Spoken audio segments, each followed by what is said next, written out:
this is a very good example.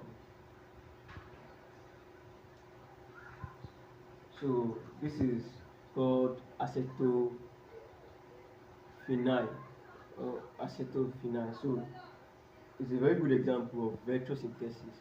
And for as we also said earlier, we have reacting particle A and B to give us what? C. And don't forget, this A and B giving us C, there are some things being required that drives the product reactions, or there are some conditions. So the first instance is we make use of our solvent. So we use a specific solvent and under some specific conditions. So now, so if this is a very good example. So we have acetophenone and sodium borhydride, that is NaBH4. NaBH4 is one of the strong reducing agents, but so which attacks ketones. So now another specific thing here is that in this is just a example where the reagent are being stated. So in advanced chemistry, the reagent are not always being stated. That is, you should have an idea of every reagent and how they function in reactions. So now I've also stated this reagent, which is sodium borhydride, which attacks, this is a ketone group. This borhydride attacks a what? A ketone group. We can see it here. This is an aromatic compound where you have a ketone group attached to it. So now, which is a very strong reducing agent, but not like the lithium hydride. But now, so we will know that this reacting with this under condition where we have our ethoxide in which is the solvent in what condition, that is 0 degree Celsius, to give us what? This compound.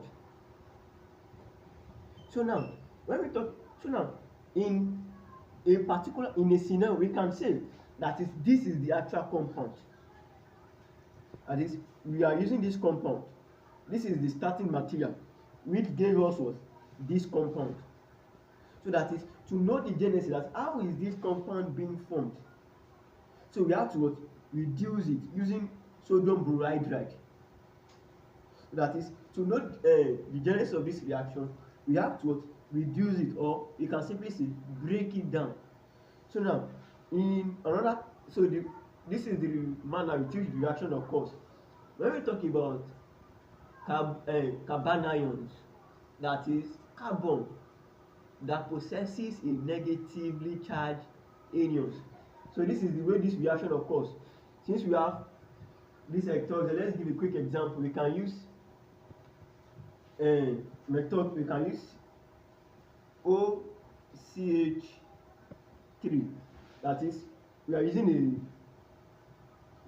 a negatively charged. We are trying to create a charged molecules attacking this compound. For example, when it attacks this compound beneath, then there's what we call transfer.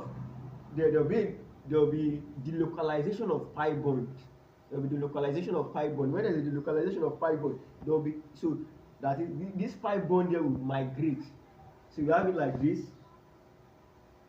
So since it migrates, so it will raise the double bond here, and there will be the presence of what? Excess charge. So you can see, so we have excess charge here, so that the oxygen carries the what? A negatively what? Charged ions. So now when there's a negatively charged ions, so the next thing we do is that we add water molecule, that is, so we have H2.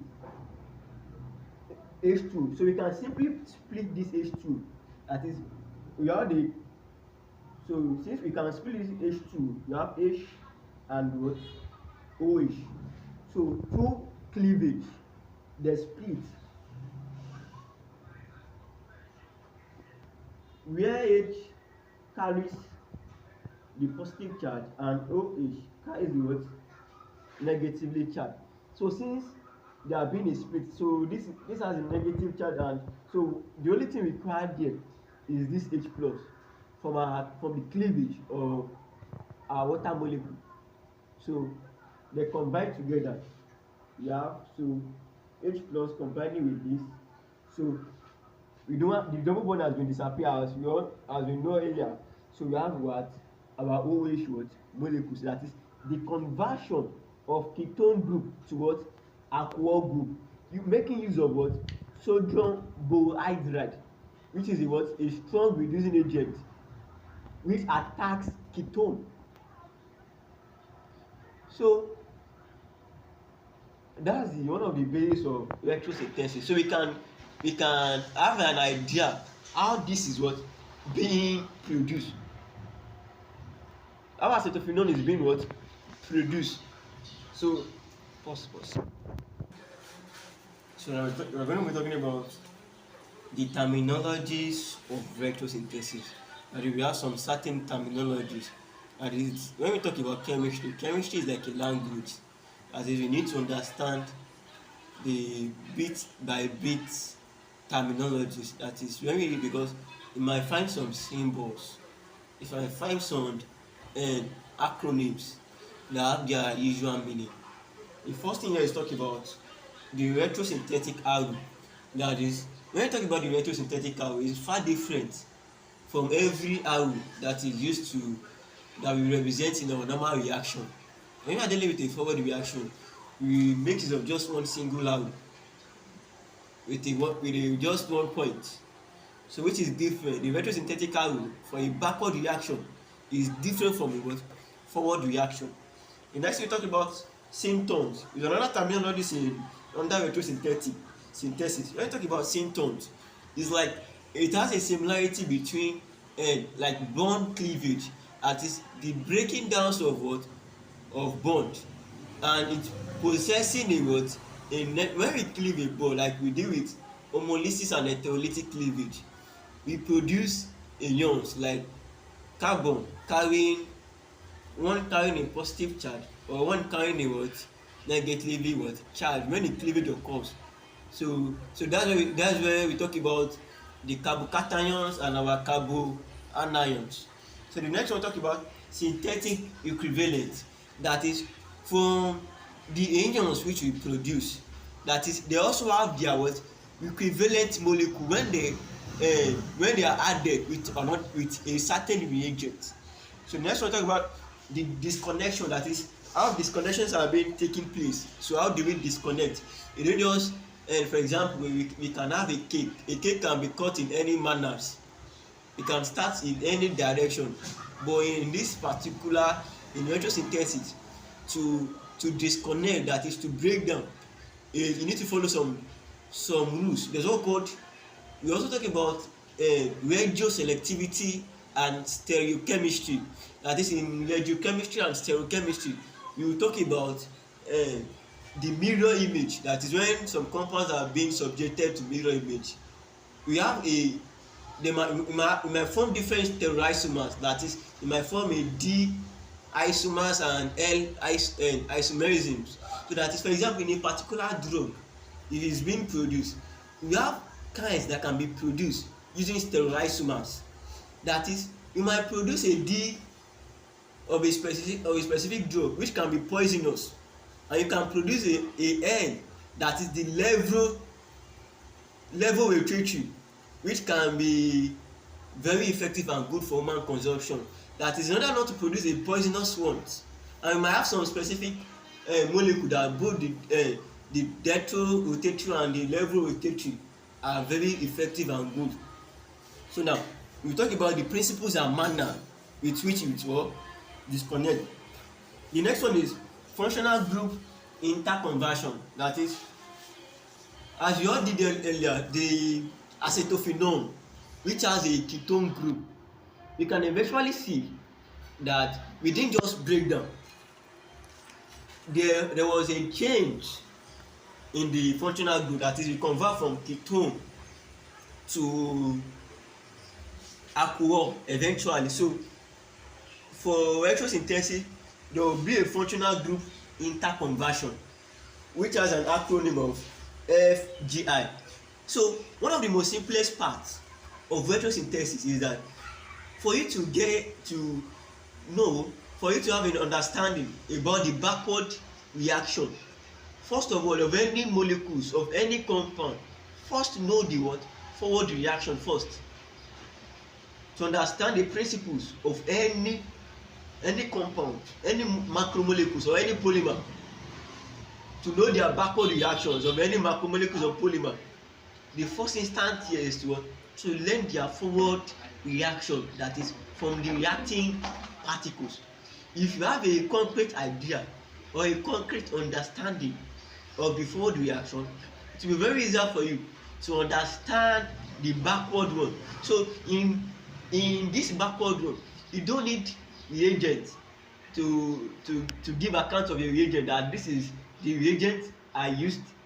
I used so reagent as we did the other time when we make use of sodium borohydride and our ethyl oxide, where we can use a ethylene group connected to our alkoxy group. So that is methylene, an alkyl group connected to our alkoxy group, and we say some condition 0 degrees Celsius. So in retrosynthesis, we don't need to give account of such. We can simply say FGI. So that is, with a deep understanding of chemistry, you should know that there are some certain reagents that are driving the reactions that are possible. So one of the first terminologies, as we said earlier, is all called the retrosynthetic arrow. That is, what arrow is being used to signify, or what arrow drives a retrosynthetic reaction. So we have this arrow. So we have this. So this is the arrow. This is the symbol of arrow that drives the word, the retrosynthetic arrow, which has an open. We can simply say it is an open end arrow. These are what? An open what? End arrow for that is a backward reaction, which is far different from the forward reaction. We should be all familiar with this in our normal chemistry. That is, in our normal chemistry, A and B react, like for hypothetically speaking, A and B reacting to give us C. This is so for example, we have A, hypothetically speaking.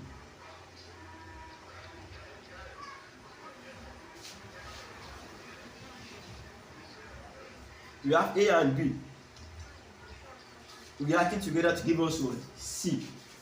So now if I am told to find the retrosynthesis reaction of C, that is, we have C, then followed by our what? Our retrosynthesis what? arrow, which we make use of what? This, to give us what? A plus what? B. So we can simply identify now that is our retrosynthetic arrow, which has an open space at one end and a closed space at what? Other end. So now, hypothetically speaking, when we talk about hypothetically speaking, that is, we should just give assumption of a particular reaction. So hypothetically speaking, we say A plus B react together to give us what? C. And you are told to find the backward or the retrosynthesis reaction of what? Of C. So to get the retrosynthetic reaction of C, so the next one, the first symbol we make use of what? Is our what? Retrosynthetic what? Arrow. So now in any equation, when we see this kind of arrow, this is to signify that the reaction is said to be what? Retrosynthesis. That is, the first terminology here is what? The retrosynthetic what? Arrow. So for every reaction you are being driving, or for every retrosynthetic reaction you are dealing with, the first thing you do is that you must signify your arrow, because in any space of chemistry, your symbols also justifies your reaction. For example, you are told to get the retrosynthesis of prostaglandin and you didn't put your arrow, that is retrosynthesis arrow. You keep making use of your normal arrow for forward reactions, and you might have a very perfect reaction mechanism. But what can nullify your reaction is that making use of what? The wrong arrow. Making use of what? The wrong arrow. So it can, no matter how perfect the mechanism is, no matter how perfect the reaction is, when you mishandle the terminologies, then it is a no reaction. For example, we have this is an aromatic compound. So